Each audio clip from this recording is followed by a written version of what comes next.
We living in the spotlight, hit that light. No cap, no filter, we take flight. Saints on the rise, got that energy. Tune in to our podcast, feel that synergy. New Orleans pride, we never fall. Subscribe to the vibes, we gon' ball. Subscribe, hit that bell, join the hype train. No cap, no filter, we breaking every chain. In the heart of the city, Saints reign supreme. Live the dream, we living it clean.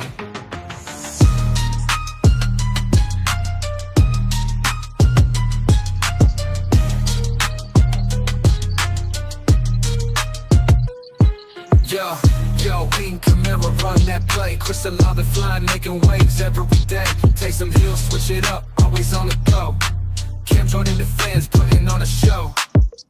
Del Mario with time, bringing that heat. Shahid's got the speed, can't accept defeat. Subscribe, hit that bell, join the hype train. No cap, no filter, we breaking every chain. In the heart of the city, Saints reign supreme. Live the dream, we living it clean. So stay tuned. Don't miss this ride with the Saints box, how we take pride.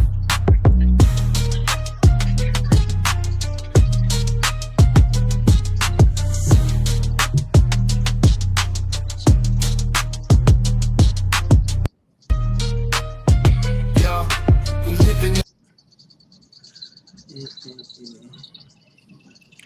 Alright, what up, Who That Nation? This is No Cap, No Filter Saints. I'm your host, Marlon G. Got my special guest back on the show. Got Marlon, and we got Brian, man. What up, man? Saints Twitter, bro. Man, we in shambles right now on Saints Twitter, man. Everybody. Hold on, Mark. Before you start, bro, let me ask you something real quick, dog. Go ahead. Say, bro, what you gonna do when Taysom and Kamara and them not on the team no more, bro, for your intro? Oh shit! I mean, like, what you gonna do, dog? I mean, it's probably gonna be a few of these guys not on this intro no more. I'm gonna have to switch it up. That's why we got Chat GPT, man. That's what's up, bro. I'm just saying, you might have to re-record the intro. I guess we're gonna get into that sooner or later because it sounded like you're telling me something without telling me something right now. You just do the hearing thing. Sometimes bro, I just hit that from time to time, man. Okay, well, shoot, I'm damn sure gonna have to get into that a little bit later. But right now, the talk of the town right now, because I'm pretty sure that's gonna blow a whole roof off of everybody's head later on in the show. But the talk of the town right now is the head coaching search. Right now, things are heating up between Mike McCarthy and a lot of Saints fans out there. They not too keen on Mike McCarthy right now. They not too big on him right now. A lot of people feel like it's just a safe hire, but they want that brand new shiny toy. They want somebody young. They want somebody innovative. They want some new blood in the building. Somebody who could ignite a new culture, a new direction. I think people want a first-time head coach, first of all. But at the same time, Mike McCarthy, he's achieved a lot, and it's a lot of achievement that this guy has on his resume right now that almost neck and neck with Sean Payton. And we got my guy John O'Barnes. I think he put up the meme with the Rick Ross and the Lizzo. These guys got identical stats, but right now Lizzo is looking like the empowered thing, and it's that Sean Payton. And right now Rick Ross is looking like, oh, go put a shirt on. Mike McCarthy. What's y'all thoughts on the head coaching search right now? And Saints fans are just, turning their nose up at Mike McCarthy. You can go first. You go first, B. All right, man. Let me say this, bro. Like the window for the Saints when it comes to head coaches and the position and stuff like that, and who they're gonna have fill like vacancy, that window closed. Mike McCarthy is interviewing in Chicago right now. That seems like almost a foregone conclusion. It's reported that Aaron Glenn would rather the Jets over the Saints right now. Liam Cohen, it seems like he's the front runner to get the job in Jacksonville. So the Saints are pretty much all of the candidates that were kind of at the forefront of us saying that these are guys the Saints should be interested in. Those are closing up. Kellen Moore is a guy that's starting to pop up. Joe Brady is starting to pop up. Cliff Kingsbury popping up. But none of these guys really move the needle like that. And if you're telling me you're sold on Joe Brady, then I'm gonna need you to explain to me what is it about Joe Brady other than he stole Sean Payton's playbook and ran to LSU and wasn't even a play caller. All he did was stole Sean Payton's book and like, look what I got. And if you know how to use it, it'll work. So it's like I'm trying to understand. He had an opportunity to succeed. He failed in Carolina, one and done. So I mean, and he gives off a very much a Josh McDaniels type of vibe. Like maybe he just might be one of those guys that's a better OC than the head coach. You won't know, I guess, until he gets the second stint. But it's just the idea of, for me, I don't see the sizzle that everybody else sees when it comes to Joe Brady. So I'm looking around and I'm like, are you mean to tell me a team that's missed the playoffs for 4 straight seasons is too good for Mike McCarthy, who regularly wins 12, has 12-win seasons? And I'm not advocating for Mike McCarthy. I'm just saying the Saints fucking suck. It's not like Joe Brady gonna come in here and turn them around and it be in the NFC Championship game a year later. That's not happening. This is not 2006. It's not gonna happen that way. The Saints are in a bad spot with the salary cap, quarterback, agent roster. They have to reshape up the coaching staff. Like, this is not going to be a one and done, oh my God, here we are, we back type of season. It's not the 2017 draft. It's not going to save the Saints right now. You got one or two options. You can go safe. I'm sorry, it's one of three options. You can go safe, you can go sizzle, or you can punt on the season altogether. That's my option. Just punt. You're gonna suck next year anyway. Punt on the season, keep Rizzy as the interim, fire him next year. Do what the Patriots did. Do what the Texans did. That's how you rebuild, because in case you missed it, this team fucking sucks. The end. A coach is not solving what's wrong. Like, this is not a coaching issue. The Saints are organizationally horrible. A coach ain't fixing that. Nobody is. Bill Parcells, Bill Belichick, Pete Carroll. You can bring back Sean Payton. It's not going to be fixed next year. You're about 2 to 3 years away. Deal with that. Okay, so I'm guessing when you say we're gonna sizzle, that's like an Aaron Glenn hire. We suck. That's going to be a Rizzy hire, and safe is Mike McCarthy. Yes. Okay.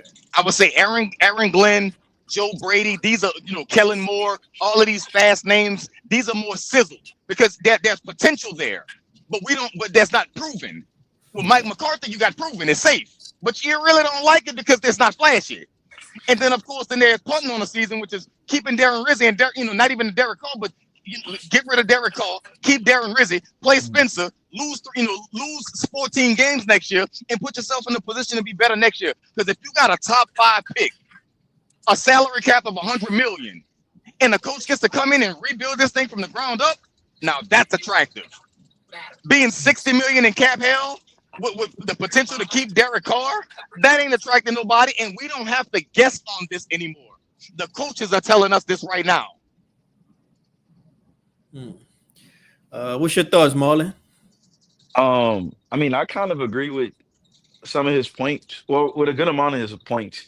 The thing though with me on Mike McCarthy is like if you look to me with Mike McCarthy, he worked when the roster is like at least average to good, like an average to good roster. We don't have an average to good roster, like at all. We have one of the worst rosters in the league, like overall, and we don't have we one of the few teams we can't participate in free agency really because like us participating in free agency would be that would mean us that we push money on Carr, we push money on all those old vets, so we really can't get better outside of draft picks. Like, so I don't even think like if the Saints hire Mike McCarthy, I don't even think they would do anything with it. That's like one of my things, and like it, just like he said, bro, it's just like it's a bad situation. Like, and I feel like I don't. When I seen that Aaron Glenn report, I don't know. Like to me, it felt like he getting told. When I seen the Aaron Glenn report, it felt like he getting told, "Oh, we want you to keep Carr," like stuff like that. That's how I took it. But I don't really know, man. This is a hard sell right now. I'm kind of just letting the process play out. But like, I don't know. I seen you telling the guy he got me blocked for some reason. I think his name Junior Samuels, whatever. And I seen you telling him, man, this is a bad job. And like, it's like, man, it ain't that bad. I'm like, we not the Jets, bro. This is the Jets are easier sell. Even with that owner, than this Saints job right now because this Saints situation is bad for 2 years at least. Like Yes. it's just a bad situation overall, bro. That's really all it is. And like I feel like I had a tweet last week about saying I don't know how much Dennis Allen got paid, but I mean you hear reports from some people say he got paid $4 million a year, which is that's not shit for a head coach in the NFL because like LSU defensive coordinator get $2.5 million or $3 million. So like that's nothing for a head coach getting 4 million. I was on I'm getting to the point where like I was give Rizzy a $10 million check and sacrifice 2025, man. Because like unless you're giving one of them coaches like an Aaron Glenn or a potential Joe Brady, whatever, they have like free reign to kind of build this team up the way that they want to build it. Cause like people have compared the situation in the past. They say it's like kind of Atlanta, and it's like Atlanta when Archie Smith took the job, or it's kind of like the Raiders when Dennis Allen took the job, where like the salary cap situation is so bad, like you got to give these guys time. And if you like want them to be a quick fix and we can draft and make some tweaks and we'll be good, like you ain't really doing anything. Mhm. To piggyback off your point, Marlon, that's the problem with Mickey Loomis and how he sees it. Mickey Loomis sees the Saints as, well, if not for injuries, maybe we win 10 games. And the rest of us are looking around like we don't know what kind of coke you snorting, but that team that you just put on the field, that's not a 10-win team no matter if they were healthy. It still was debatable on whether or not they would have won 10 games with a healthy roster. And that fool's goal they gave us for weeks 1 and 2 wasn't enough to sustain. No different than when Rizzy took over, the vibes all of a sudden kicked in, and all of a sudden they got a little bit more juice, so they played well. And then once the vibes were gone, we realized Rizzy really can't coach like that. So I feel like if you're going to hire a Mike McCarthy, you have to hire Mike McCarthy with the idea of knowing he's a bridge coach.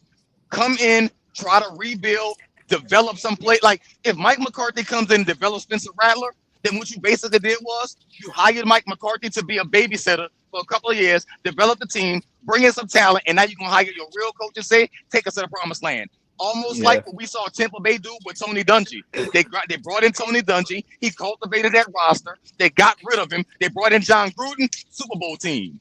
Like Yeah. it's like we've seen this formula work. Well, I've been seeing Twitter and a lot of people are, turning their nose up at the Mike McCarthy hiring. They much rather sizzle. I've been seeing a lot of people voice their opinions on Mike McCarthy. I work at the airport, so I'm around a lot of Dallas fans. I live in Houston. I'm around a lot of Dallas fans. Dallas fans, they can't stand him. They wanted him fired just as much as we wanted Dennis Allen fired. But to throw out a few references that they've been talking about, a few points that they don't want Mike McCarthy. I'm gonna go and piggyback off of James Camara. He's another Saints YouTuber, probably one of the hardest working Saints YouTubers. He puts out a lot of content every single day. I think you had quoted one of his tweets earlier, B. Yeah, I seen it. But yeah, some of his takes were, well, Dallas Cowboys over the last 4 years, they've been like one of the most penalized team, if not the most penalized team. Mike McCarthy, he doesn't call plays anymore, so I guess the game has gotten past him. He won that Super Bowl ring, but he had a prime, one of the best quarterbacks, of all Ever. time, in Aaron Rodgers. Another thing is, ever since he stopped calling plays and Kellen Moore had started calling plays somewhere else, Kellen Moore was kind of doing good, but then Mike McCarthy was doing kind of bad. People talk about his clock management. It's just a lot of different things. It's just a lot of different things. So what are y'all takes on those key factors right there when it comes to, it's more than just looking at these records from him and Sean Payton? Let me put a stop to this right now, because I think sometimes when you don't like a person, it don't matter what they do, it just aggravates the hell out of you. Like it's almost like, man, back in the day or whatever like that, where you were breaking up with a little chick. Like, you ever realize before you and her broke up, like it didn't matter what she do, it just bothered the hell. Like, oh, I can't stand you, you breathing. Like that's kind of how it is with Mike McCarthy right now. Let's call this what it is. One, you just mentioned Sean Payton. Does anybody remember last year when people was like, "Oh my God, looks like the game is past Sean Payton by"? It wasn't that.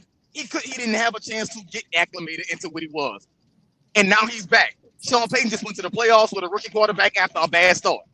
So I'm like, I don't want to hit a game as past Mike McCarthy by. It hasn't. That man still knows football. Secondly, I'm going to say about the clock management. Every good coach, every one of them, has their quirks. You don't believe me? You love Sean Payton so much? What would bother you about Sean Payton? Run the damn ball. It's 3rd and 1. Why are you doing a double flea flicker reverse pass 30 yards down the field? If I'm lying, I'm flying and my feet ain't left the ground. Sean Payton had a knack of doing the dumbest stuff possible when it was 4th and goal. Why are you trying to do a double flea flicker reverse to a tight end? Like, this is Sean Payton. But what made him great also made you mad about him. Sean Payton being petty. It would have been easy to tell Marcus Williams, keep everything in front of you, let him catch the ball, just grab him and hold him, game is over.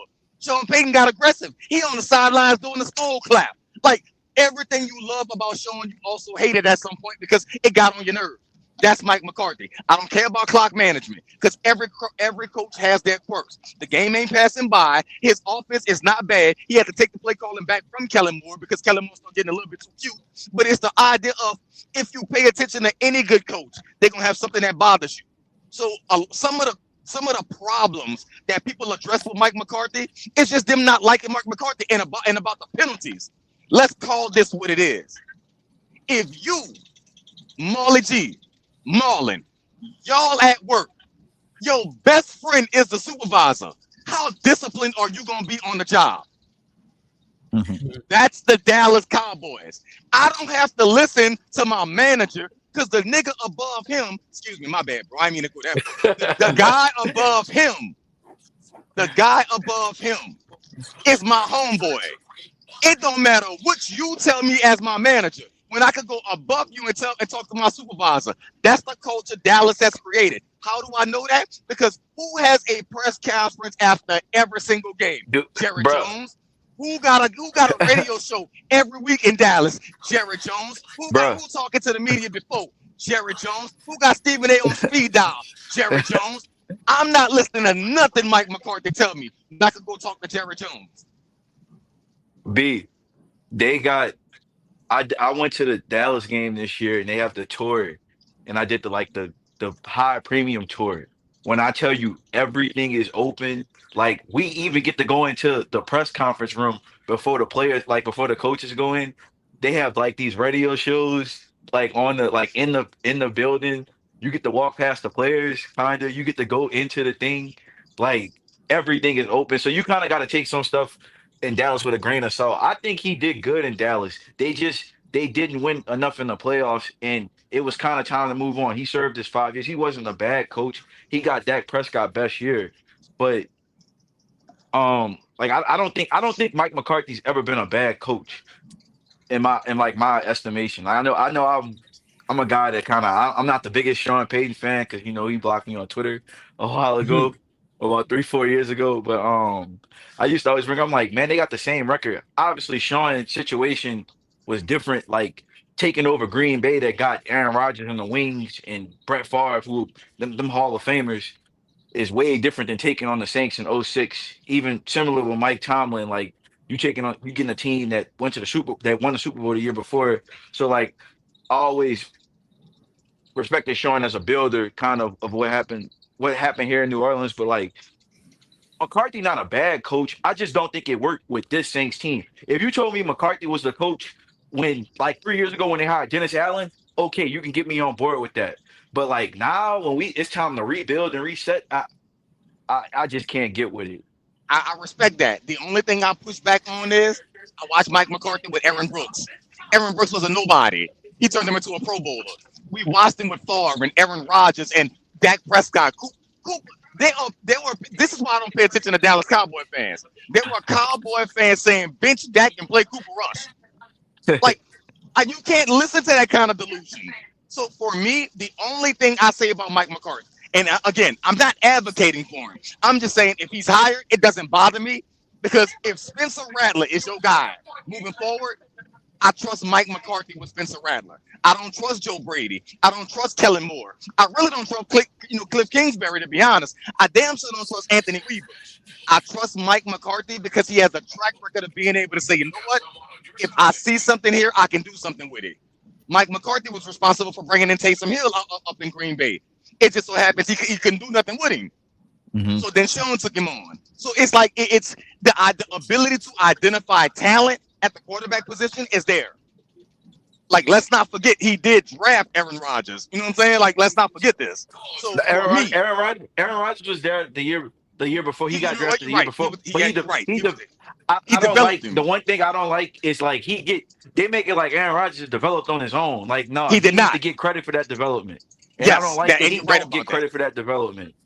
No, because everybody feel like when Aaron Rodgers was Aaron Rodgers. If Aaron Rodgers was Aaron Rodgers, Alex Smith doesn't go number one overall, and Aaron Rodgers does.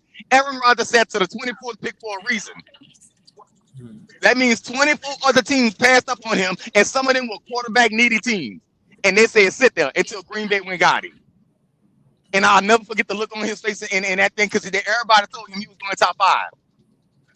So, I mean, for me, I tend to give that a little bit of credit, especially when you have a Spencer Rattler on the roster and you're trying to figure out what to do with him. What do you have? And if Mike McCarthy comes in, and I'm only saying I give him the credit that he deserves and the respect he deserves of being able to identify talent at the quarterback position. If Mike McCarthy comes in and says it ain't Spencer, it ain't Jake, it damn sure ain't Derek, but there's a guy in this draft I like. There's a quarterback on somebody else's roster. Can you trade for him? I'm gonna give him all ability to do that because he's proven. And if he can do that, the one thing the Saints can't do right now is identify the quarterback. Clearly, they can't. They gave Derek Carr 150 million. They drafted Jake Hayne in the fourth round when nobody was going to draft Jake Hayne in the fourth round. And then you went and got Spencer and you got lucky with him in the fifth. But you really had so much stock in Derek Carr that you wouldn't even make Spencer your number two quarterback. So how much did you really love it?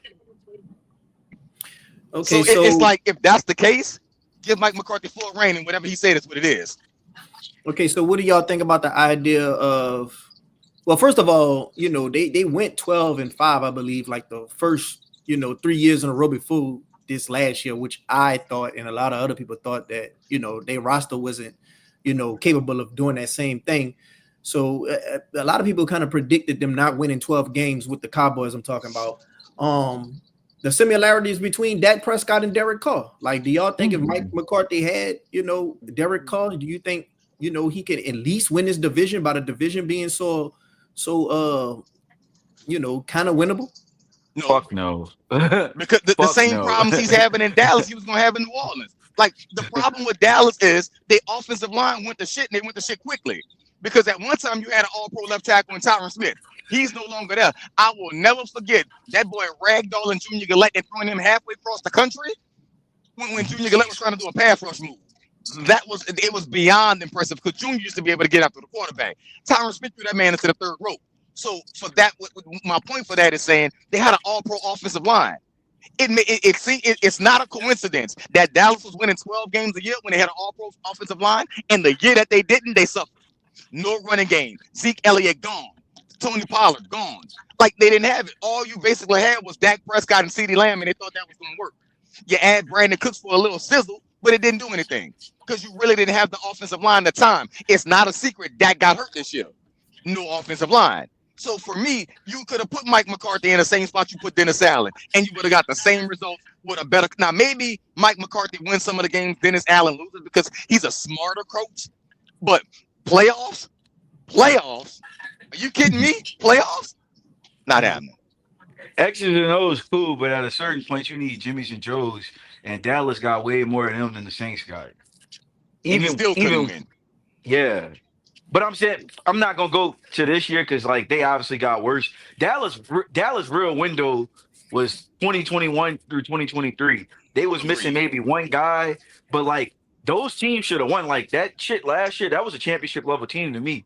Like, and they lost like that in the first round. Like those was good teams. This year, it's just it's the thing with Dallas. They the it team, the media team. So when Jerry said, we all in, like he wasn't all in because it was nothing to go all in with. Like they had already missed the win. They missed the window on everything.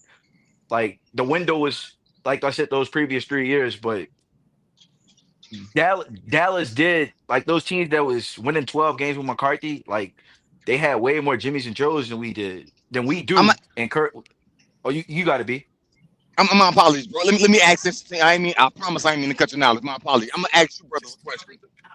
Do you think Dallas playoff failures really fall on Mike McCarthy, or is a lot of that on Dak Prescott because he really was like Dak fell apart in the playoffs a lot? I think. I'm going back to. Let me see. Like last year, I don't know, bro. You know they. Let me see. They got the playoff win against Tampa when he retired Brady, and then they got the game against that wild card game at home against the 49ers that they lost.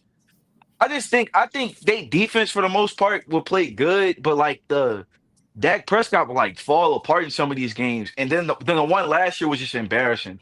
That was like a one where like that's like the ender, like that's the finisher where everybody the offense didn't play good, the defense didn't play good. But I thought like the previous losses to the Niners, like I felt that was more man, our quarterback not playing up to the level they need to play. But last year it was like it was everything. Well, that was that same offense. That defense had problems with that same offense.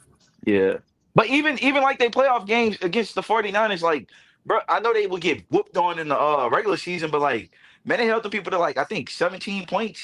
And then the year before, I think it was like 21-15. Like they wasn't they they defense gave them a chance to win the game, but like I felt that was more Dak, but like the coach gonna take the blame in that circumstances too, in that situation too. I just wanted to see if y'all was on the same page. Again, I am not advocating for Mike McCarthy. I'm just saying if he hired, it won't bother me. Hmm. All right, so let's go ahead on and get to Mickey Loomis, man. He had the press conference. A lot of people were, just disgusted with this press conference almost as much as the chewing gum one. He talked about their draft history. He said he liked their draft history. He talked about, had it not been for injuries, who knows what could have happened. Derek Carr is still a good quarterback. Dennis Allen still a good head coach.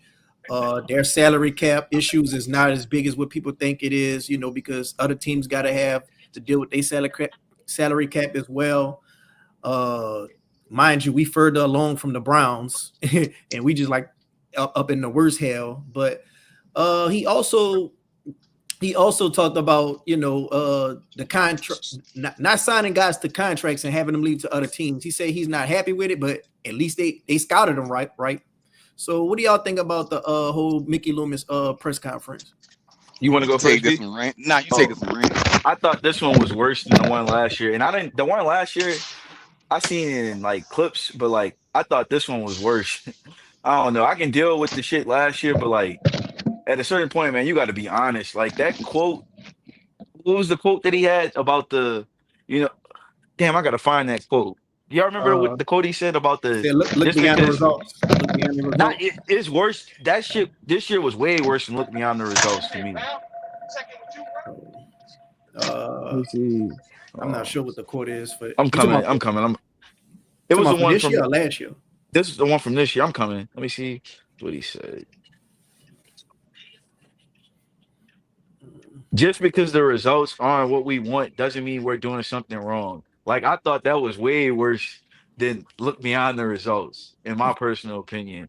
Like I had my dad even asked he wanted to watch this press conference because he hate Mickey Loomis. And like he called me halfway through and he's like, man, and that man going to hell, man. He think he the owner. And then he just hung up. And I'm like, it's nothing you can say after that press conference. Like I listened to some of like Nick, he do his little Nick casting. I was listening to him like that shit gave you like no hope for confidence. That press conference, like I just ain't know what to say after. What you got, B? Man, it was a whole bunch of nothing. But that was a typical Mickey Loomis press conference, right? It's like he get up there, he delusional as hell. He doesn't know the strengths of the man. Didn't even know which draft pick the Saints had. And you think I'm about to listen to this dude tell me he know what's going on with the team in general? No, man. This was a typical Mickey Loomis press conference. He did what he always does, which is say a whole bunch of nothing, lie, pretend, and make it seem like the fans don't know what the hell we watch on Sundays for an entire season. There's no way possible. No way. Mickey Loomis looked at that roster and said, you know what? We're good. There's no way possible. You can't tell me you looked at that roster and thought that they were good because you're responsible for building it. If you thought the Saints lacked something, it's your responsibility to fix it. You know what the Saints didn't have a lot of? Depth. You know what came to bite them in the behind? Depth. Who's responsible for that? Mickey. If you're going to tell me your draft picks work, then tell me which draft pick worked. Because we see your draft picks on other teams making all pro squads. So what exactly worked? Your ability to identify, but you're going to tell me Dennis Allen was a good coach when somebody else took a player you said, you know what, this Zach Bond guy, he can play. And Dennis Allen said, he can't see the field for me. He lucky if he plays special teams. Mhm. And you tell me afterwards, you still defiant as ever tell me Dennis Allen is a good coach. How? He couldn't win. He has a history of being a loser. And the players that you said were good, he couldn't even coach and get them on the field. And it's happened over and over. It's Caden Ellis, Pro Bowl. Trey Hendrickson, elite now All pro. in the NFL. You know what I'm saying? It's like, at what point do you look at this roster? It's even Chauncey Gardner-Johnson. For as much as we may look at him, that man has not slacked since he ain't the same player, but he ain't fall off either. Man, Chauncey Gardner-Johnson ain't missing. His stats in Philly, like it wasn't good in Detroit because he got hurt, and when he played, it didn't look good. But like, man, he's 6 picks a year in Philly. Yeah, and even Caden Ellis, man, five sacks, but this dude got over 150 tackles. Yeah, Exactly my point. It's like, it's insane that you're telling me Dennis Allen is a good coach. You're telling me that you don't mind keeping Derek Carr. Like, at what point do we look at this dude and say, you know what? Something is wrong with you. And like Mickey Loomis, I'm gonna tell you how crazy it is. Either he didn't understand the question or he heard the question and basically tried to deflect. Mickey Loomis was asked point blank period about retirement. He was like, well, you're only asking me that because I'm 68 years old. No, we're not, Mickey. If you were 78 years old and the Saints had won 13 games and got bounced out of the first round of the playoffs, nobody is asking you, are you going to retire? We're asking you, are you going to retire? Because you suck. Like, it's not hard. That's the reason why we're asking. You suck at what you're doing. You can't identify talent. You can't get a new head coach. And this is probably your last hire, so you're under pressure to get it right. And the dude that you said could no longer coach for your team because it wouldn't be fair to somebody else just made the playoffs, which makes you look even like a bigger jackass. Nah, this ain't got nothing to do with age. This has everything to do with ability. Mickey Loomis has lost his fastball, and he doesn't even see it.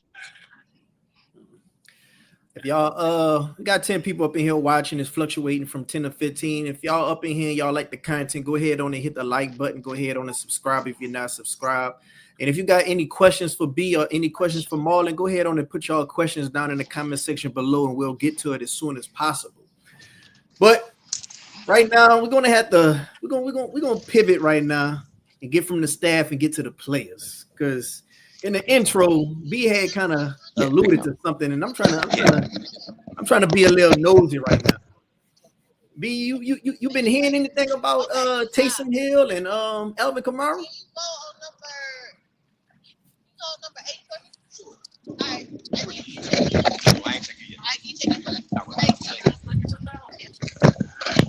My bad, fam. If y'all pick that up in the background, my apologies, bro.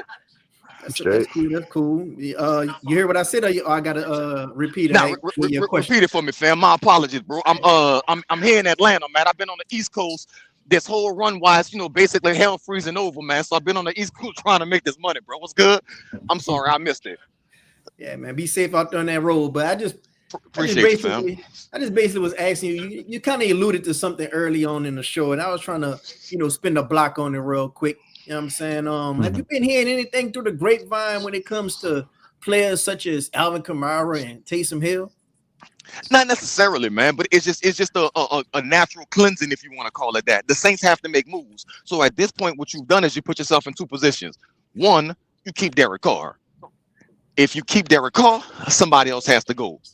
Two, you get rid of Derek Carr. And if you get rid of Derek Carr, that you still have other plates to clean, even though you got rid of that one. So it's a natural cleansing. You keep Derek Carr, you might be able to keep Taysom Hill. You get rid of Derek Carr, then Taysom Hill also has to go because you still got to get cap compliant. So, and a dude like Taysom coming off a late season Achilles thing, that you can't afford to bring him back. And you definitely, especially with a new coach, you can't afford to have a 35-year-old coming off of a Achilles or ACL. You can't ACL. afford. Yeah, you can't afford to have an ACL coming off that at 35 years old. A dude that has a history of injuries on his legs, by the way. You can't have that man coming off and trying to pay that man $10 million. You can't do it. You can't justify it. He's got to go. A Cam Jordan. You wish him well, but if you watch the way Cam is talking, Cam is acting like it's his last go around here.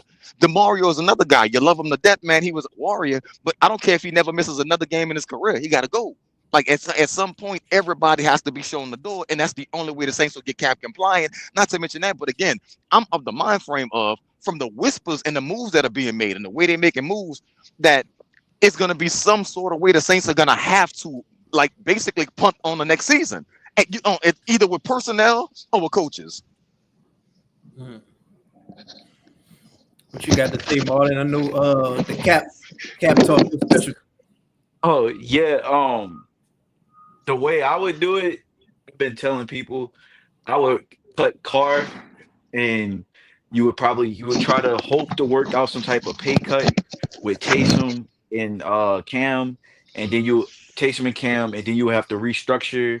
It's about six guys they can restructure, and I'm not including the vets. Like you restructure a guy like, let me see who you restructure. You restructure Eric McCoy, sadly Ruiz, but that's the position that they put themselves in. We have to touch a guy like Ruiz contract. Granderson, Pete Warner, Shaheed, and Foster. You restructure them six. You cut Jamal, Saunders, and Cedric Wilson, and then you'll probably have to restructure Tyran and Demario, but you can still possibly trade those guys after June 2nd. But and then you try to hope to work a pay cut with which you try to hope to work a pay cut with Cam and Taysom, and that'll get you cap compliant, and maybe you'll be able to sign a few free agents. But that'll be the avenue that I choose because I'd rather let the old guys die out next year, and then by taking the dead money with Carr and just do it like that. It did take the penalty on them the next year. All right, we got a question right now. Got Walkenstein says, my question is for B. What should we do with our picks? I've been thinking getting that O line straight with using it with Campbell. Get the O line straight for our next QB or Rattler if he's the truth. I definitely have to address the O line, but I don't think they have to address it early in the draft. If it doesn't have to be round 1 or 2. You can find yourself a third round pick because as of right now, depending on how you view Trevor Penning, last year Trevor Penning still wasn't good, but he was healthy. So it depends on how you view him. If you view him as a piece that you can say, you know what, we can build on what we saw last year. Then right tackle no longer becomes a top priority. Like you got to have, like you don't have to draft Will Campbell. Is what I'm saying. You can go around that. You got Tally on the other side. He stayed healthy for the most part. The problem with the Saints is they pop toss. They rough around the edges, soft and sweet in the middle. So you have to fix that. Eric McCoy needs depth. He's a great center when he's healthy, but last year we starting to see the injuries pile up on him. You also see the same thing with the other spots on the offensive line. Cesar Ruiz is Cesar Ruiz. He's hit or miss. One day he might look impressive. The next day he's gonna look like the trash that he is. So with that being said, you have to figure out what exactly that you have on the O line, and it starts right in the middle. You don't spend a top 10 pick on a guy like a offensive guard, if you will. You don't do that. You don't spend a top 10 pick on a guard. You go get yourself playmakers at those positions, and I think that's what the Saints have to do. Go get yourself a playmaker. Get yourself a Genty. Go get you a T-Mac. Go get you one of the Mason Graham. Go get you somebody that can make an immediate impact right there from day one without needing no help. That's the way I would go. I would go Genty. I would go T-Mac. The cat from Michigan, the cornerback, man. Will Will Johnson. Johnson. You go Will Johnson, you go Mason Graham, you make yourself an impact, Abdul Carter, you make yourself an impact pick on that first pick, and you let the chips fall where they may afterwards. What you got to say, Marlon? Yeah, I like I like Will Campbell. Obviously being an LSU fan, but like he might play guard in the NFL. I can't take a guard in the top 10. I can't. I can't do it. So I'm kind of like I've been out on Will Campbell, not as a player, but just I can't take a guard in the top 10. And it's just not a way that I would go with building this team. But I mean, they can go a lot of different positions. As far as like I don't know about Genty. For me personally, I don't know if I can do Genty in the top 10, but I'm not gonna be mad at it. Like it's not gonna be some shit where I'm like, oh, if the Saints took Asher Jenny, I'm mad all off season. I might just be like, I don't get it because I don't get it in 8 instance, not that high, but I mean, I wouldn't be mad if like I would if they took a guard at top in the top 10 because we do need impact players, like guys can come in immediately and be good.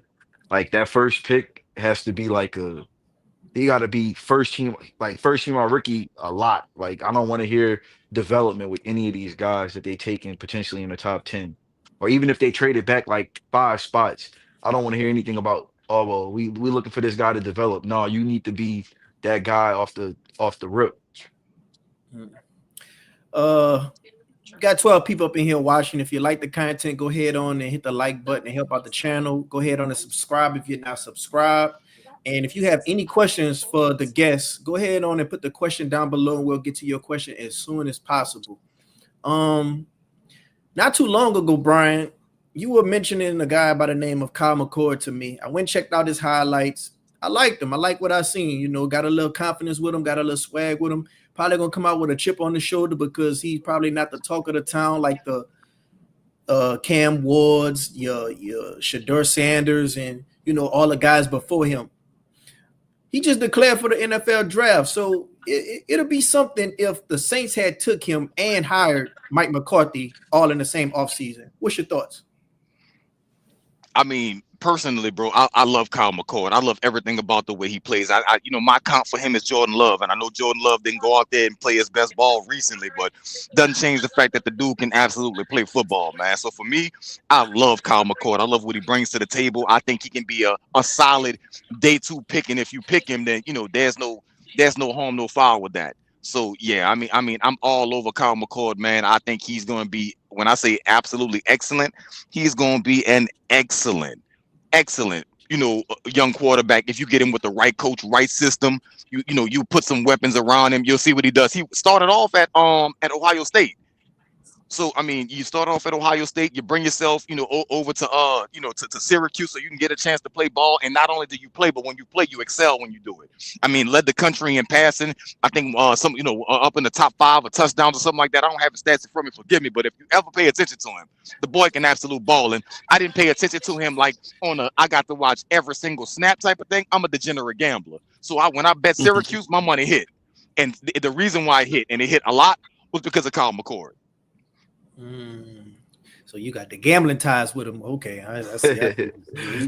He your money man, cha-ching. Okay, if a dude winning me all that money, I'm gonna be kind of high on him too. I ain't gonna lie. I'll have my gambler's bias with him too. What you think about Kyle McCord declaring for the draft, and is he a possible and him being a possible competition for Spence Rattler in the offseason? What you think about that, Marlon? I'm if you're not drafting the guy in the top 10, I don't want no parts, me personally. Like if the Saints gonna draft a quarterback, I'm tired of the flyers on third. We're using third and fourth round picks on it. That's just me personally. But Well, I'm not gonna knock nobody for liking Kyle McCord, his potential maybe. But I'm out on the third and fourth round pick quarterbacks. We used the fifth on Spence. I don't know why he dropped that far. I Oh don't no, think that. but Spence was different to me because at least when you taking those guys, like I'm looking for, does this guy have a trait? Like when I watched Russell Wilson in college, I knew Russell Wilson could play. He's just small. When I watched even the guy that started in Washington last year, Sam Howell, he's a backup now. I seen that he can play. You take a chance on a guy like that.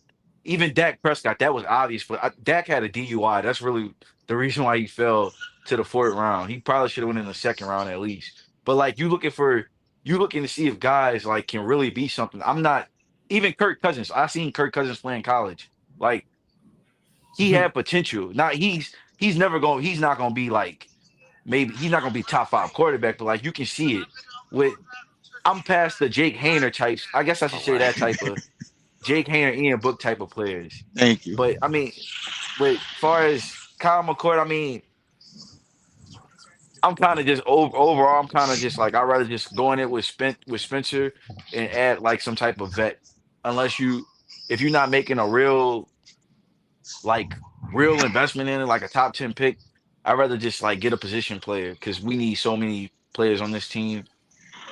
I feel you need them you need that one trait to pop out, at least one trait. You know what I'm saying? I feel Yeah. you. What his name is? Adam from the Saints Block Party podcast. He had a big hot take, and his hot take is he don't see no elite trait from Shadir Sanders. So I mean, Mhm. everybody different, man. That's the beauty of the draft, man. You got these takes on these guys, and nobody know how these guys gonna pan out, bro. And you just got to see it unfold after at least 3 years. So Shador don't have an elite trait, not to me, but I mean I think he can process and I think he accurate, but like I don't think it's like it's not a Joe Burrow type to me in that sense. what about you, B? You don't think he got an elite trait, Sadir? I think Shador, man, has what I like to say football IQ. So I'm not really sure if anybody wants to call that an elite trait or not. But I think he has a very high football IQ. I think he understands defensive football from a level that many people won't because of who his dad was, the ability to know how to break down film from basically the time he can walk. I think makes him a lot smarter than most quarterbacks. Now, if you're talking about just physical attributes, well, in that case, yeah, he doesn't have elite speed, doesn't have like super arm strength. But again, I watched. I'm not trying to compare him. I'm just using it for an example. I'm not even going to use Breeze. I'll use Andy Dalton. Andy Dalton was never a great quarterback, but he was accurate enough, he was smart enough, and he was able to carve out a nice NFL career because of because of those two attributes. Sometimes Batman is not a damn superhero. Batman is a crime fighter. Why is Batman not a superhero? Because he ain't got no damn superpowers. What the hell do he do? But Batman's smarter Mhm. than a hell of a lot of other superheroes, if you want to call them that, because he got all them gadgets and gadgets and all of that money to make it happen. So he finds a way to, make himself useful. That's exactly what Shador can be. Shador can be Batman. He can be a dude that can go out there, make it happen because of his smarts, but he'll never wow you with his physical talents. Yeah. There's a reason why Batman was around here getting his ass kicked by a dude with asthma. Mhm. Yeah, so he got the fundamentals. Okay. If y'all like the show, go ahead on and hit the like button. If y'all not subscribed, go ahead on and subscribe. And if y'all got any questions, y'all go ahead on and put y'all questions down in the chat. We'll get to it as soon as possible. We got another question with Louisiana. He says, if we miss out on T-Mac, would y'all take Luther Burden? I, I I can't do Luther Burden at 10. I don't think he worthy of a top 10 pick. I think he more of like a mid to late first round pick. And then like his game, like he's kind of like a better version of like a Jaden Reed. And I mean that can be useful for the team. Like I'm not gonna say it's not gonna be useful, but like he's also like 6 foot, 200 pounds. Like I think we need to look for something different. And I don't think that like it would be a good pick at 9. We hold on, we at 9? Oh yeah, Yeah. I'm tripping. I'm sounding like Mickey Loomis, forgetting what pick we at. Uh, I'm talking about Mickey Jonesboro, Loomis. I'm talking about Mickey Loomis. Shoot, I'm forgetting. 500. Yeah. Where the hell this came from? Is Uh, it? Hold on one second, fellas. My apologies. You straight, Y'all do man. y'all, man. Give me 1 second. But I know like Luther, I'm not gonna say he Debo Samuel because Debo Samuel got a bigger body than him, but that's kind of that type of role that he would be. Like I feel like a Luther now Luther would work probably next to Olave type because like Olave that route runner, that speedy route runner that can get open. Olave kind of like he Terry McLaurin in a smaller body, basically. And I know a lot of Washington fans want them to draft Luther Burton. So and it so would Terry Mc, work. so It would McLaurin, work, but McLaurin yeah, a good it would. route runner like that. Who? Yeah, McLaurin. Like McLaurin, like Olave is very similar to McLaurin, except his body just way smaller than McLaurin. As far as like a mass, like Olave, I think his brother, because I listened to the thing, his brother said he played at 190, so he probably like 15 pounds smaller than McLaurin. But like their game is similar as far as like the route running, down the field threats. So yeah, Does McLaurin have any cons that you could point out? I just think McLaurin just good. I just think he a good player. He And not the best of the best, but he just good. So you ain't really got no cons for him, like talking about it, like nothing that's just make you be like, He might get. I ain't gonna lie. He might have. It's some dudes that got like some games on them, like some DBs. Like shit, I think Lattimore best game against him. I think AJ Terrell had a game a couple of weeks ago when the Falcons played him. And I'm like, damn, like he might get blanked by somebody who you talking if about? like I'm talking about Terry McLaurin. You Oh talking no about Luther no Burden? no. I'm talking about the T Mac dude, the Oh, guy. Yeah, oh, oh, all right. T Mac, I feel like you would want a T Mac to become like a T Higgins type. I'm not gonna go Drake London because Drake London to me way more sudden. Like when he played, I guess T Mac, like a lot of the thing on him is, he got the big body, the big frame. I guess they say on the film, like he don't separate a lot at all. But I I do be tripping think on that. when you don't separate a when you I don't see him separate a go lot, deep a lot. I see him go deep more than anything. but I'm saying like press coverage, like I know a dude, a guy he played college football, he be on the TL with me talking football every now and then. He was like, and he evaluated receivers, he was like, yeah, he kind of have a hard time getting off press coverage. Like when you really press him, he said he have a hard time getting off press. But like obviously the catch radius, the red zone, he can do run after the catch stuff and all that. Like I think he a good player. I think this is a weak wide receiver class, so this is pushing him up to number one. Like I don't know. I asked guys about like that 2022 class with Olave and them, where would he rank? And a lot of them said like five at best amongst the top five that we seen now from that class. They said he would be five at best. Some people said six. They said he'd be behind Jameson, Chris, Garrett, London, and George Pickens as prospects. But I think he a good player. I do think that one of his best landing spots is the Saints because the stuff he struggled at, he would have to help him. Like when you got a player like T Mac, you're gonna want a player like Chris Olave on the other side and a guy in the third spot in Shaheed that can take the top off of defense. And Chris can take the top off of defense too. So like that would help a player like him even more. Yeah, that'll be nasty. You back, B? Okay, I guess B still Mhm. out. Well, we go to the next question. Got Walkenstein says, I got a question for you. See how the Falcons went heavy and got Penix with the ninth pick. If the Saints did that in the draft, how would you feel? I don't think they got a Penix in this draft. I don't think this draft got a Penix that's gonna be available at 9. I mean, they got well, I think you down on him, the Alabama quarterback. Yeah, I ain't not at 9. That should have make me mad as hell. I ain't gonna lie. But I don't think we're gonna stay pat at 9 though. I think they're gonna trade up because Mickey Loomis is known for trading up. I feel like we're gonna at least trade up for 6. If So I don't know if I can do the trade up. Trade yeah, up kind of it's a hard take with me because like I don't want to give up any draft capital. Walkenstein says Dart. Could Dart be Penix? Not to me.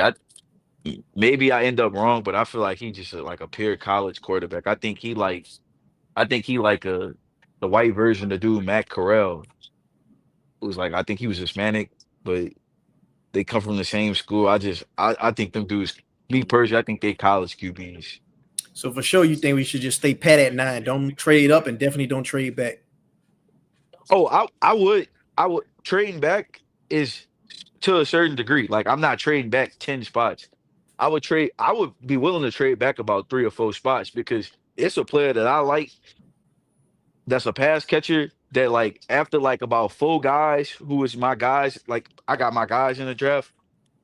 It's like 2 other guys maybe, but especially the pass catcher, the Penn State tight end. I would trade back. If I would take him in the first round. I wouldn't do it at 9, but if you told me I traded back 4 spots and 3 spots and picked up an extra third round pick because this team wanted the Cowboys couldn't wait for Ashton Genty or something, and they'll give me the Cowboys and say I'll give you pick 12 and my third round pick for pick 9. I would take Tyler Warren, the Penn State tight end. Hmm, that'd be cool.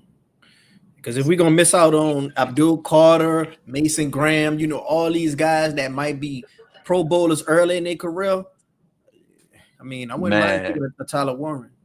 bro, just know if we lost to New York, we'd have pick 5. Louisiana says, who did y'all say earlier was y'all preference at head coach? Because I'm a little late. I guess I would. I guess I would say I would want the like the unknown with the new guy and Aaron Glenn or Joe Brady. I don't want to put words in B mouth, but I read his tweet. B said I've been reading some of his tweets. It sounded like he kind of was feel that Mike McCarthy wouldn't be a bad hire, but he said Mike McCarthy would be probably one of the better hires of a hiring cycle that's not strong. All right. Yes. What's But good, fam? Y'all can hear me? Yeah. yeah, we hear you. All right. Yeah, bet. I think Rainey hit the nail on the head just now, man. I'm not advocating for Mike McCarthy. I feel like he's the best in a bad bunch. So for me, if I seen a notification come across and it said, man, Mike McCarthy hired as new Saints head coach, I wouldn't be one of those fans saying I ain't watching next year. I'm barely gonna watch the damn games anyway. But Mike McCarthy being hired wouldn't be the reason why I'm like, nah, I can't watch now. All right, B, we got some other questions we're gonna get back to since she was out. We got Louisiana had asked if we missed out on T-Mac, would y'all be okay with taking Luther Burden? No, no. That you don't draft a cat like that, man, and at pick number 9. You know what I'm saying? Like that, he's not one of them. He's not worth that high of a draft pick. So no, I wouldn't. I have a bubble, and anybody outside that bubble is just not worth 9 to me. I heard Rainey mentioning, man, that he would he would possibly try to trade back. If Mickey Loomis trade back, bro, I'd be floored because I've never seen him do it. I'd be shocked if he did. It's a smart move to make, which is probably why Mickey Loomis won't do it. I said I would trade back for the Penn State tight end. I don't know if you're familiar with him, Tyler Warren. I Yeah, would of trade course. back He's like probably 4 or 5 one of the best spots. tight ends in this game in the draft this Yeah, year. And I like I think would tight end trade. is a spot that Yeah, they need. It's like the Saints no longer can operate under the idea of we can get players we want, or best player available. In this case, best player available just happens to match team needs, and they need a lot. Sure. I can make a strong. You can make a strong argument that like he could be best player available at 9 because it's not the strongest draft class. Like you could make that type of argument too. Now I don't know if I would want to take him at 9, but like I told you, if we traded back like 3, 4 spots, like yeah, I'm taking him with that pick that we get. If y'all got any questions, put y'all questions down in the comment section below. We're gonna get to it as soon as possible. Got another question that you had missed. B. Walkenstein says, I got a question. You see how the Falcons went heavy and got Penix with the 9th pick? If the Saints did that in this draft, how would you feel? When quarterback with the 9th pick? He said how the Falcons had got Penix with the 9th pick. If the Saints did that, how would we feel? I guess if we were to get some guy like Jackson Dart or maybe like the Alabama quarterback, I'd be pissed off. Okay. Because the Saints, like, I'm not saying they don't need a quarterback. The Saints are like, you're not going to draft Milroe and all of a sudden your problems go away. The Saints have bigger problems than just quarterback. The Saints have a team devoid of playmakers and talent. They need to collect talent. I'm not saying you don't go for a quarterback. I'm just saying I don't think there's any quarterback in the draft. I don't think Milroe is worth the 9th pick of the draft. I think because this is a bad draft class, you elevate him, and you don't need to do that in this situation because you're already a team that doesn't have a lot. The Saints need to stockpile talent, and getting a quarterback position right is something you have to do. But I also think you can wait a year.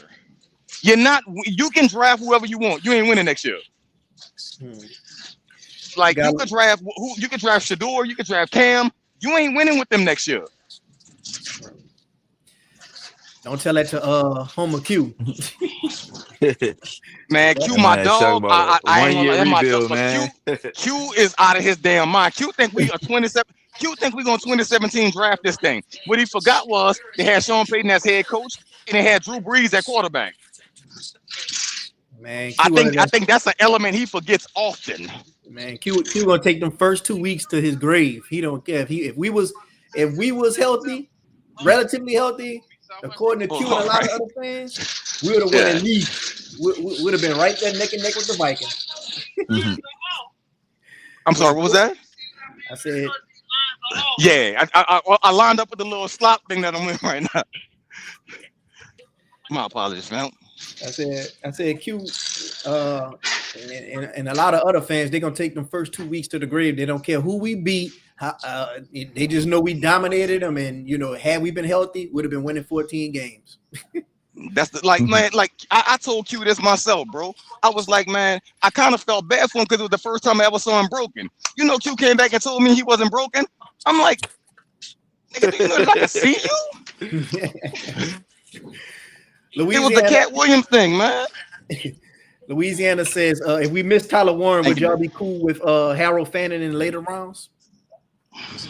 That would be a solid pick. I like him. I like Mason Taylor. Think Miami got a tight end. Texas got a tight end. It's a good amount of tight ends in the draft. Okay. Harold Fannin, I'll keep a lookout on him. He said Harold Fannin led the league in yards and receptions as a tight end. Yeah, he like 6'4", like 235. But like, yeah, he probably should have won the Biletnikoff, bro. Like his receiving stats crazy. Okay. He white or black? Black dude. Black. Okay. What you was about to say, B? I said black. Yeah, black dude. Oh, I thought you was about to say something before I said that. Oh no, man. I'm here now. Okay. Louisiana says, who do y'all think we get? Who do y'all think we could get as a defensive coordinator? I think it depends on the head coach. And no disrespect to the question or whatever like that, but a lot of like you could ask, who do I think is going to be the offensive coordinator next year? Who I think going to be the defense coordinator? Who I think going to be the special teams coach? All of that's going to matter on who they pick as coach, because as of right now, they can't find one of them, and he's going to pick his staff. I'm not of the mindset that Darren Rizzi should be on the team next year, although many fans were like, well, he's a good special teams coach. I don't care. Like it doesn't matter what kind of coach he is. He doesn't need to be on the team next year, because if you put Rizzi on the team and everybody it's no different than the Jerry Jones factor. I was under Rizzi last year. Rizzi is my guy. If something ain't going right, I'm not going to my head coach. I'm going to Rizzi. And you usually save that for positional coaches, but Rizzi will have a different, I don't want to call it aura, because I hate the fact that everybody uses the word now. He has a different status in the locker room because he was the head coach last year. So I think you got to clean house and just tell like whoever's the new head coach to go from there. So I don't know who's going to be the DC, the OC, the head coach, the special teams coordinator. I mean, I'm still trying to get rid of the dude that's the GM. Well, we got Louisiana with another question. He says that makes sense. B. Clint got rejected that offensive coordinator positions from the Browns. Why I got a feeling we're gonna be stuck with him for offensive coordinator the next year. Don't you put that evil on me, Ricky Bobby. I can't say that. I think Clint could get the job potentially in Seattle. Well, we gonna see, man. We gonna see. And I still got a sneaky feeling they gonna hire John Gruden, because John Gruden gonna be fine coaching Derek Carr. That's what I think.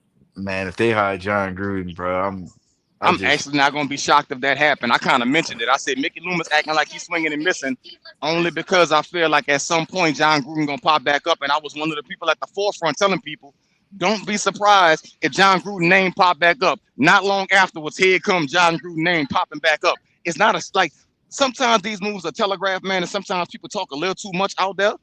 And it starts like the whispers becomes casual conversation. Well, when it comes to, Spence Rattler, Derek Carr, if we were to cut Derek Carr, is there any guys out there that y'all wouldn't mind taking a fly on? They got your Miltons out there from the Patriots. They got Sam Darnold out there. He won, 14 games, shit the bread in the playoffs, but still won 14 games. Is there any guys out there y'all wouldn't mind taking a fly on to bring that veteran presence? Or just be in competition with Spence? Man, give me Teddy Bridgewater. Yeah, I'm saying give me somebody like that. Because Sam Darnold ain't no veteran leader. Yeah, give me Teddy Bridgewater, Jacoby Brissett. I'm trying to lose as many games as possible potentially if it's that. But obviously, I want to give Spencer the full reign, but I'm gonna bring in a vet of that caliber. Like I talked to. About Justin, my apologies. I talked to Payroll, and Payroll was like, I had mentioned Zach Wilson, and he was like, that's a good one, but he might realize Zach Wilson could be one of them guys that realize, look, I am talented, and like at this point, man, I ain't trying to Get either Spencer gonna be good or we gonna get a high draft pick. Give me Ryan Tannehill. Go get a Marcus Mariota. Like, give me somebody. Go get Desmond Ritter. Go give me somebody with no chance possible of being a threat, as well as somebody that if they get out there, they're not gonna go win games. Like, if you trade for Milton, first of all, you're gonna have to give up a high pick for him, and that's just stupidity. Because I mean, if the Saints gonna give up a high pick, just go get the quarterback you want to draft anyway. But if that, like, give me a dude that ain't gonna threaten nothing, because I don't want nobody trying to like break the plan. If you're going to start Spence Rattler next year, then the idea of it all is that you're doing that so he can either develop or so he can lose while you figure out what you're gonna do with the future. I don't need nobody interrupting the future because the Saints aren't going anywhere anytime soon. Why? Like, and here's the craziest thing about this, and I mentioned it many times. The fan base is at a point right now to where we've accepted that this team is horrible. So why don't you just go ahead on it and just do what you have to do right now? What is the, like, Mickey Loomis doesn't have the ability to read the room. This is the first time in years the fans have been on your side to say, you know what, we do suck. So if y'all want to win 13, if y'all want to win 3 games next year, we will fully support that because we understand what the vision is moving forward. But Mickey Loomis still like, nah, I want to win 13 games next year and I want to try to win a Super Bowl. Bro, you ain't winning. Like, it's not happening. So why don't you just go ahead and be the worst, be the best of the worst. Get yourself in a position to where you're attractive, because right now you ugly. Go get a BBL. Give me something to look at. Go get your breast done. Get your tummy tucked. Go get a BBL. Start putting on the fake eyelashes. Wear a little bit of makeup. Put the 27 piece or whatever. Put the bundles in. Put the bust down on. Do all of this for me. Make me pretend that you look good. If I take you swimming and it all goes to hell, then okay, I got it. But until we go swimming, until that water come, make me think you a baddie. And that's all the Saints got to do. Dress it down and then go enhance yourself. Fall all the way down if you have to and build it right back up from the foundation. And this is the first time the fan base will support it. If Mickey Loomis would have came out and said, look, we tried it. We went for it. We pushed our chips in the middle of the table. We gave Derek 150 million. We tried to build around him. It didn't work. We're going to reset. He doesn't have to say we're going to tank. He could have said we're going to reset. And that would have made the fan base say, you know what? I know they're going to be horrible, but I'm going to go to the games anyway. You know what I don't want you to do? Tell me you're a Super Bowl contender, push all your chips into the middle of the table, still F up the cap for future years, and then tell me you don't understand where it went wrong. Nah, I can't support that. Because now you playing with my intelligence. I'm starting to see a lot of people talk about a pairing up Justin Fields and Cliff Kingsbury. What's your thoughts? I mean, I don't think Fields should want to come here. And like I said, I'd rather just give it to Spence and a vet that's capable of playing games if you have to, rather than a guy like Fields that's playing for it. Because if Fields play good, like, then we're gonna have to pay another big contract to a quarterback. And I think the Saints can't at a certain point. I do think the Saints gonna have to draft a quarterback high, and that's their way out of this. I agree, but this ain't the year for that. And I'm not with Justin Fields because, again, Justin Fields is not coming here to lose. That man wants to get not only a contract but job security. It wasn't his fault. Chicago was what they were. That's not his fault. Chicago was horrible. So then he goes to Pittsburgh with a chance, and then all of a sudden they go get Russ. So it's like, nah, Justin Fields ain't coming here to be like, you know what? I know y'all tanking, so let me help y'all do it. That's not what he's here for. Justin Fields would come here to be like, nah, I'm trying to win. And I got Rashid Shaheed and Chris Olave. You give me a tight end, and I might be able to do a little something because he has the talent. He has talent. That man ain't coming here to lose. That, you know who is a great example of that? Joe Milton, that we just spoke of him. Joe Milton outright came out and said, y'all think I'm going to put bad tape out there because the team is trying to lose? Absolutely not. I'm going to ball out because this might be my only opportunity to play. That's Justin Fields' mentality right there. He ain't coming here for nothing less. Last question before I get on to that team right across the street from the Saints. Louisiana says, what do y'all think our chances is of cutting Carr and not bringing him back next year? I think higher than they've ever been, but it's going to depend on the coach. If they hire a coach and he says, I can't win with Derek Carr, Carr is gone. If he hire a coach and a coach says, you know what, man, I can't win with Derek Carr, but I don't want to go out and win 3 games next year and call like Derek Carr has always been just good enough to not make you to not put you in a position to draft his replacement. So it's gonna be like, nah, I ain't gonna do that. If I get Derek Carr, I might win 7 games, and that's not really helping me. I mean, it'll help me my resume, but it's not helping me for the future. So with that being said, I think it's gonna all depend on the new coach, but it's a I'd say it's a 70% chance Derek Carr's going next year. You said 70? 70. Oh wow. You can't I don't know how I justify paying feel Derek right Carr. now. You can't justify paying Derek Carr 40 million next year. You You can't can't, justify paying but him 7 Mickey 40 mil. Loomis exists, and that's the thing. He might try to justify it, but I agree with you though. But Here's the I only don't thing know that I how I did here, feel on Mickey. a percentage. This is what Mickey Loomis didn't do. And Mickey Loomis, like, if you pay attention, sometimes it's all in the details. You ask Mickey Loomis, how do you feel about Dennis Allen? He ain't shy away from that one at all. Dennis Allen is a great coach. I still feel the same way. Wish he was still here. It hurt me to go blah blah blah. All this other stuff. You ask Mickey Loomis about Derek Carr. Well, I don't know. It's going to be up to the new coach, and we're going to see where it goes from there. And then you think about Derek Carr. Derek Carr was unprovoked when he said, "I ain't taking no pay cuts. Ain't happening. Ain't nobody asked him nothing about his Yeah, contract." Unprovoked, he said, "I ain't taking no pay cuts." What that tells me is he was probably either asked or he putting it out there right now. I got a no trade clause and 30 million 40 million guaranteed. I ain't going nowhere for no pay cut. Y'all can kill that noise now. I just went through that yeah, with Vegas. I ain't doing it twice. And my yeah. That's a guys good. gone too. That's Mm-mm.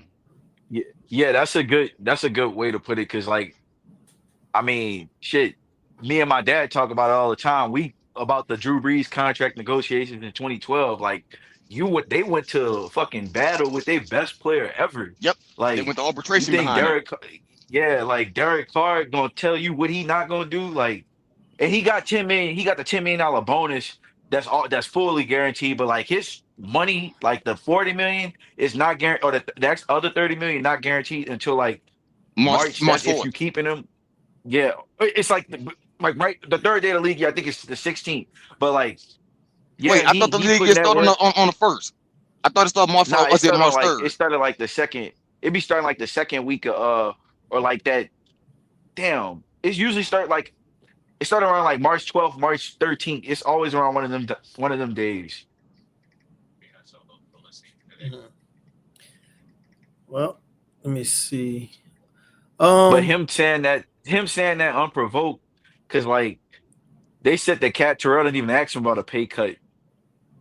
Like she just asked him a question and he said, "I will not take a pay cut." No, that's off the table. Like, yeah, that I just hope this team don't let that guy walk all over them. Like he finessed the deal anyway. Like it's over. let me go ahead on and get to that team right across the street from the Saints and let y'all get ready to get up out of here, man. I'm gonna hold y'all up too much longer. Saints, I mean not the Saints, the Pelicans. Hmm. They just won last night.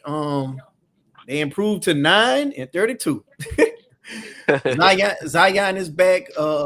He came back. Then after that, got suspended for like 1 game for being late to practice and things of that nature. He still it seems like he got a lot of maturity to go through in his young career, but some people are just tired of it. And one guy who's absolutely tired of it is Shannon Sharp. He kind of made some harsh comments on the guy, man. He said he spent a lot of time on the court, and it just so happens to be in the mall, the food court. He needs to change his eatery and stop eating everything that you see. That's embarrassing. Some people were kind of like feeling like that's kind of unfair to Zion. A lot of people feel like Zion started getting in some of the best shape of his career. What's y'all thoughts on the Pelicans being at 9-32 at this point of the season, and the looming around Brandon Ingram? We still haven't heard from him yet. He's still on the sideline, and Zion Williamson getting this criticism from Shannon Sharp. Oh, look, man. Look, at some point, the talking heads need something to talk about, and if you give them something to talk about, they will. And Zion has created an angle for people to always go to, even if they aren't paying attention. If you're paying attention to Zion, you'll realize He lost weight. But it's the talking point because he kept it out there for so long was he's fat and out of shape. Well, that's no longer the case. Now he may just be out of shape, but he's no longer fat and out of shape. So, but you gave them that talking point. Another talking point you gave them the talking point of telling them Zion don't want to be in New Orleans. He want to be in New York. He want to be in LA. He want to be in Miami. You gave them those talking points. So when they use them, you can't say anything. And if Zion thinks that the New Orleans media and the fans of New Orleans are bad, or if he gets to New York or LA or Miami or Boston or Philly, they're going to shred his ass up because they are way more harsh than New Orleans could ever be. We might cap on you and rib your ass. They're going to have full hit pieces every damn day you out there that you don't deliver a championship because that's all that matters to them. Hell, we'd be happy if Zion brought us to the Western Conference Finals. I ain't saying that's the peak, but we'd be happy for it. So with that being said, Zion has to change the narrative around Zion. And a part of me believes the reason why he doesn't is because part of it is true. So why would I change the narrative when I can let them run with it to keep pushing it? And another part of it is sometimes I question whether or not Zion loves basketball enough or if he loves the celebrity part of basketball enough to where he's going to change the narrative. He let that Mariah Mills stuff float out there for too long.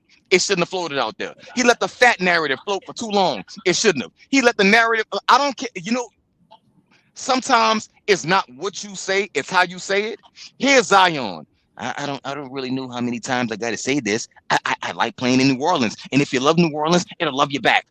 Boy, what hallmark card you got that out of?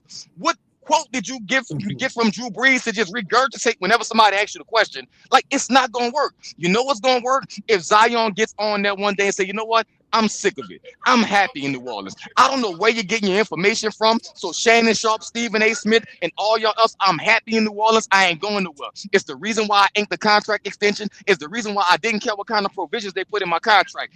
I want to be here and deliver the city a championship. You know what stops after that? Stephen A. Smith with his hairline receding all the way to the back of his damn head. He can't get up there no more and tell you Zion wants to be in New York. Can't tell you that no more. Shannon Sharp can't clown you about fat jokes no more because you didn't put him in his place. Now you know what the narrative is? Zion is so emotional. I can't believe he said that. Yeah, he deserved to say it because you've been clowning him since he got in the league. You've been telling him he ain't want to be somewhere since he got in the league. Zion got to change that narrative. Brandon Ingram got to change the narrative. Willie Green got to change the narrative. David Griffin got to change the narrative. Why? Because the Pelicans are a damn laughingstock with 9 wins, and I think they won absolutely one game in December. Boy, that's ridiculous. That's what's got to change. DeJounte Murray ain't going to change that. Herb Jones ain't going to change that. Trey Murphy ain't going to change that. You need CJ and Zion and Brandon and Willie and David and Gail. You need them to change the narrative around New Orleans. Otherwise, you got people saying what I've been hearing for the longest time. You might as well sell a damn team if you ain't going to do nothing about it. What you got to say, Marlon? Yeah, I know. I'm actually looking at the game now. They down by 4. I'm kind of on the tank angle at this point, so the losses don't bother me. But like regarding Zion, man, I just think Zion agree. He like a high level bullshitter, and I'm a bullshitter, so he can't bullshit me. I think he in shape to try to get potentially a trade, but like he don't take the sport serious, man. And then they enabled a lot of this. That suspension, bro. This shit should have happened like 4 5 years ago. This stuff been going on with the missing practices, being late to flights, stuff like that. Like, yeah, I just think the organization, like, I look at the young players for hope. Like, I look at Missy and Trey, like Trey ascending this year. Like, I just look towards that for hope. If it was Zion, and then like he played a game like yesterday, and the game when he came back where he like you look at it, and you like, dang, bro, what if this guy get it together? But like, man, at this point, I don't even care regarding Zion. Like, just give me another star that want to be serious about this. I know we ain't gonna win a championship, but I want somebody that take this basketball shit serious. As far as like that's the player who they put the chips in that take it serious, and he don't, and he never will, in my opinion. And the crazy thing about Zion, shoot, it was somebody had put on Twitter, what's a villain that was 100% right? I had post Sean Payton. Then today, I seen somebody post Michael Thomas. Right now, shoot, I'm thinking about posting Mariah Mills. Everything she was saying, everything she was saying about that motherfucker is seeming like it's coming to Bro, fruition. I don't know She why said you that boy don't take hesitated. basketball Boy, let serious. that clip off. Let that clip off. I don't know why you hesitated. That would have went viral. Well, I'm just thinking of that right now because it's like, God damn, dog, like everything is kind of lining up. But when it comes to the Pelicans, man, I really hope they get it together. I really hope the Saints get it together. I ain't gonna hold you guys up too much longer. Marlon, I asked him this question last time he was on the show. You went on the show, B. But I'm gonna just go ahead on and ask you, B. They me, you, and Marlon, they got us on Saints Twitter as being, very pessimistic, fans that, we unpositive. Let's go ahead on and just try to end a show for those optimistic fans, those glass half full fans, be with any type of positive that you could grasp as far as this offseason go for the Saints, for the optimistic fans, like give them any type of hope that you could find in a team that you could just end a show with. First, go to my Twitter at Battle Rap Bets. It's all one word. BATTLERAPBETS. Go to Battle Rap Bets and read the first sentence in my bio. Please do that. Now let me try to say something positive about the Saints and the Pelicans. I think, far as the Saints are concerned, there is a way out. There's a way out of the darkness. There's a silver lining out there somewhere. You just gotta find it. And if the Saints can find it, there's a way back to prosperity. But in order for you to take a step forward, sometimes you got to take a step back. And the Saints might need to take a few steps back so they can get a running start. It's there for them. They just have to wanna basically take the blinders off and go ahead on and take that leap of faith. It's gonna be okay. Even if you jump into a cold pool, at some point your body adjusts. The water don't feel as cold as it used to. The Saints need to go ahead on and take that plunge. The fans are okay. We ain't gonna be mad at you for taking that plunge. We understand what it is that we have. Go ahead on and take that plunge. There's a silver lining out there. We'll meet you there. But you got to meet us there. You got to meet us there. You got to jump in the water too. You can't sit on the sideline. And that's what it is for the Saints. There's a silver lining there, and there's a path to it. We just got to take it. As far as the Pelicans, Willie Green won't be the coach forever. If there's a silver lining in it, he won't be the coach forever. David Griffin has the green light to get rid of him, but I think at this point, I think the holdup is basically saying, let's let this thing tank all the way to the bottom before we get rid of our coach, and then we'll rebuild it in the offseason. They're definitely going to move Brandon. They're going to move CJ at some point. They might have to throw in a filler or two, like a Brandon Boston or whatever his name is, but they'll find a way to move some of that salary out. I think, unfortunately, a young guy like Jordan Hawkins will have to be gone. But all in all, the Pelicans have a way to rebuild around players that actually want to be in New Orleans and play. So what you'll see is a team moving forward that's going to be scrappy. You'll see a Herb Jones, a DeJounte Murray, a Trey Murphy, Yves Missi. Maybe if you do it smartly, you can trade Zion for picks and move yourself in a position, if you're not number one, to draft a guy like that cat man from Duke, Cooper Flag. Like maybe you do that and you build your team around that and you start from there. But the Pelicans also, there's a silver lining. I'm not telling you they're going to be in the Western Conference Finals in the next 3 years, but Golden State is falling off. The Lakers will be falling off. If you can, contend a team that can build with Denver for a while, man, you might be all right. So I think the Pelicans will be fine once they start the rebuild. They're going to start before the Saints do. That's my positive message. And if you feel like you disagree with anything I just said, if you feel like I'm still just a little too pessimistic, I say yet again, read the first sentence in my bio. All right, and there you have it from B right there, man. Go ahead on and give them your Twitter one more time before I let you go, man, where they can follow you at. It is at Battle Rap Bets. It's all one word. You ain't gonna miss it. If you feel like that's a little too much for you to type in M.O.N.E.Y. I know it's an acronym. I could tell you what it stands for, but I mean, you could pretty much figure it out if you want to. Wu-Tang once had a song called Cream. Cash rules everything around me. Mine stands for money. Make other naysayers envy you. And there you have it. All right, B, man. Thanks for coming on the show, man. Always a pleasure having you, man. And be safe out there on that road. Salute, fam. Appreciate that, man. I gotta run hard this week, bro, because I'm shutting it down next week. I will not get caught in that snowstorm. For Yeah, sure. be safe, bro. All right, fam. Appreciate y'all. All right, Marlon. Thanks for coming on the show once again, man. Always appreciate you coming dropping the gems on the people, man. Go ahead on and tell them where they can find you at on your Twitter. Yeah, y'all can follow me on Twitter at It's Rainydoe, ITSRAINEYDOE. Just giving sports takes, pretty much Saints, Pelicans, other stuff, but you can just follow me there if you're interested. All right, man. You have a good night, Rain. Thanks for coming on again once again. Same to you, bro. I'm gonna be back on. All right, for sure. All right, take care. Yeah, man. Shouts out to Rainy. Shouts out to everybody up in the chat. Shouts out to everybody who was listening. Shouts out to Brian. All y'all make this possible. Gonna have some more content coming to y'all soon.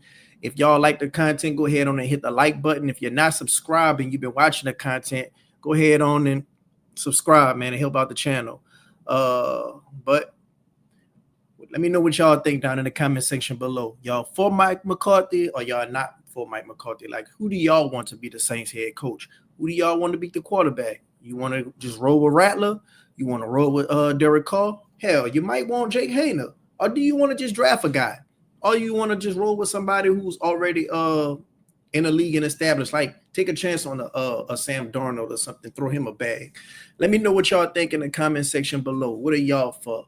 And you know, who that? Y'all be safe out there, man. See y'all next time. I hit that light, no cap, no filter, we take flight. Yo, we living in the spotlight, hit that light, no cap, no filter, we take flight. Saints on the rise, got that energy. Tune in to our podcast, feel that synergy. New Orleans pride, we never fall. Subscribe to the vibes, we gon' ball. Subscribe, hit that bell, join the hype train. No cap, no filter, we breaking every chain. In the heart of the city, Saints reign supreme. Live the dream, we living it clean.